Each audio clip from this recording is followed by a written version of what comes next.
Hello everyone, ఈ రోజైతే నేను టేస్టీగా స్పైసీ ఫ్లేవర్తో చికెన్ పకోడా ప్రిపేర్ చేస్తున్నాను. దీన్ని మనం చాలా ఈజీగా తయారు చేసుకోవచ్చు. ఫస్ట్ అయితే దీనికోసం చికెన్ని చిన్న చిన్న ముక్కలుగా కట్ చేసుకొని వాటర్లో శుభ్రంగా కడిగి ఒక 10 నిమిషాలు ఉప్పు వాటర్లో నానబెట్టాను. ఆ తర్వాత ఒక బౌల్లోకి తీసుకొని రుచికి సరిపడా ఉప్పుని, పసుపుని, అల్లం వెల్లుల్లి పేస్ట్ని, కారం పొడిని, ధనియాల పొడిని, జీలకర్ర పొడిని, కొద్దిగా కరివేపాకుని, ఒక దబ్బ నిమ్మరసాన్ని యాడ్ చేసుకొని బాగా మిక్స్ చేసుకున్నాను.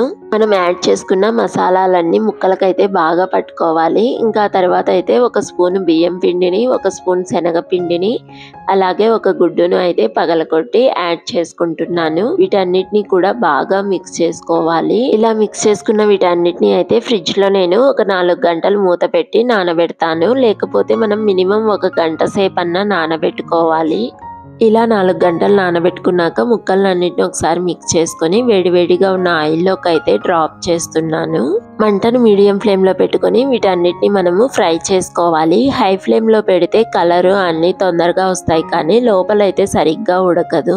ఇలా 2 సైడ్స్ ఫ్రై చేసుకున్నాక వీటన్నిటిని అయితే నేను టిష్యూ పేపర్ ఉన్న మూతలోకి అయితే తీసుకున్నాను. ఇవి చల్లారాక కలర్ కూడా చాలా బాగా వస్తాయి. లోపల కూడా చాలా బాగా ఉడికి క్రిస్పీగా, మెత్తగా, ఇంకా స్పైసీగా భలే టేస్టీగా అయితే ఉంటాయి. లాస్ట్లో అయితే నేను 3 పచ్చిమిర్చిని చీరి కొద్దిగా కరివేపాకు వేసి ఫ్రై చేశాను. వేడిగా మన చికెన్ పకోడా రెడీ. మన వీడియో నచ్చితే like, share and subscribe. Bye bye.